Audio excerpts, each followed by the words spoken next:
Hey everyone, it's Pake here, and today I'm bringing you a video review about where winds meet because I've already played 40 hours to the latest beta we received, and let me tell you, we've got something big on our hands. I can't believe a game like this with these features is actually coming. I've seen a lot of people with questions: is it free to play, pay to win, is it a gacha, is it an MMO? Well, in this video we're going to answer all of that so you know what really matters, so let's get into it.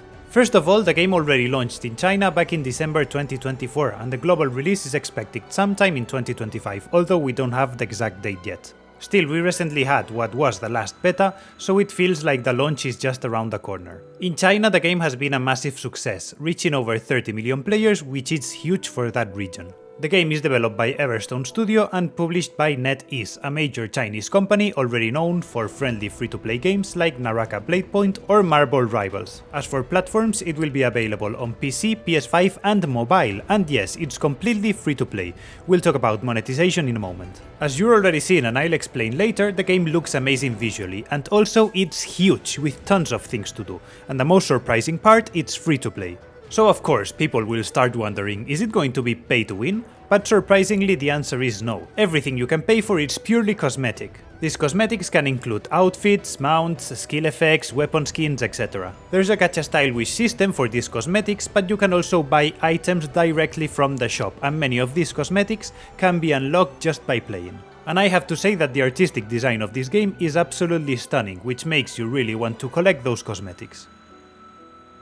The game also includes a battle pass and premium currencies, but again, nothing affects gameplay balance. There are also a few systems that limit your daily progression, like a maximum number of levels per day or an energy system for farming repeatable bosses.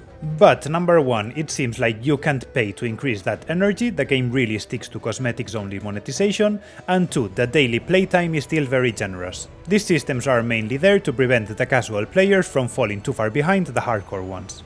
Now let's talk about visuals. This is one of the most beautiful free-to-play games I've ever seen. There's a massive open world to explore, full of different activities, and it looks absolutely stunning. Character creation is deep and customizable, and everything feels handcrafted and detailed. The outfits and visual effects in this game are gorgeous, from flashy skills animations to weapon effects, and the overall art direction is just top-notch. Of course, because of that, the system's requirements aren't super light. Minimum settings are pretty manageable, I'd say moderate, but if you want to play on high or ultra, the game can be quite demanding. For example, it may ask for 32GB of RAM, which is not that common.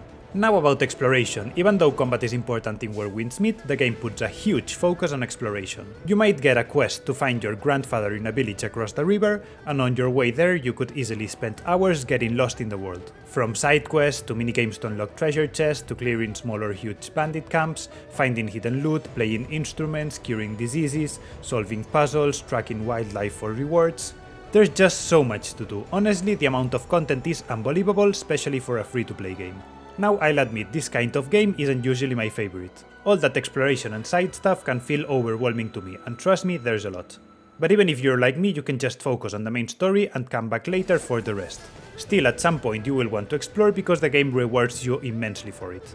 You can find simple things like XP and money to huge important stuff like cosmetics, powerful martial art techniques. Some of the best stuff is hidden, and if you skip exploring you're going to miss out.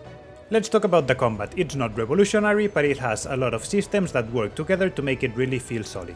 You've got light attacks, heavy attacks and charged heavies, each with its own role and animations, and there's a perfect dodge system that rewards timing, and a parry system that lets you break enemy posture and land executions. Some attacks must be parried, and if you do so, you will counter the enemy for huge damage. Almost all enemy moves can be parried, which makes the combat feel really similar to Sekiro if you want to, which makes the gameplay become very addictive. You can equip two weapons at once, each with its own abilities, and on top of that you have martial art techniques that are fully customizable and can be equipped separately from your weapons. When it comes to builds, weapons can take roles like DPS, tank or support, which is especially useful in online content, more on that soon. You can also find internal art manuals during your journey, which unlock passive bonuses for deeper build customization.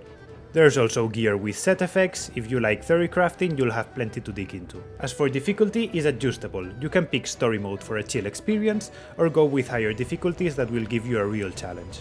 Depending on how much you explore versus following the main quest, the game can feel easier or harder, but if you want a challenge, you'll definitely find it. Some bosses take multiple tries, and it can absolutely feel like a Souls-like experience if that's what you're looking for. Now onto online features, and this is where things get even bigger. The game has a ton of content and endgame systems, which is why many players compare it to an MMO. You can do boss speedruns and compete for the best times worldwide. If you like cooperation, you've got raids and dungeons for top rewards. And for PvP fans, you have arena 1v1 duels, or for example 4 teams of 5 battling within each other, and even a full battle royale system integrated into the game. You can join your friends' worlds to do quests together, or even take part in fun minigames like throwing darts into barrels while drunk. Yeah, that's a thing.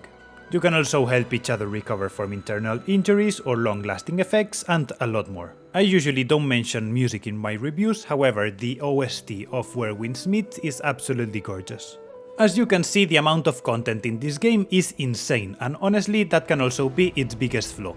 If you're the kind of player who just wants a focused story and combat experience, this game might feel a bit overwhelming.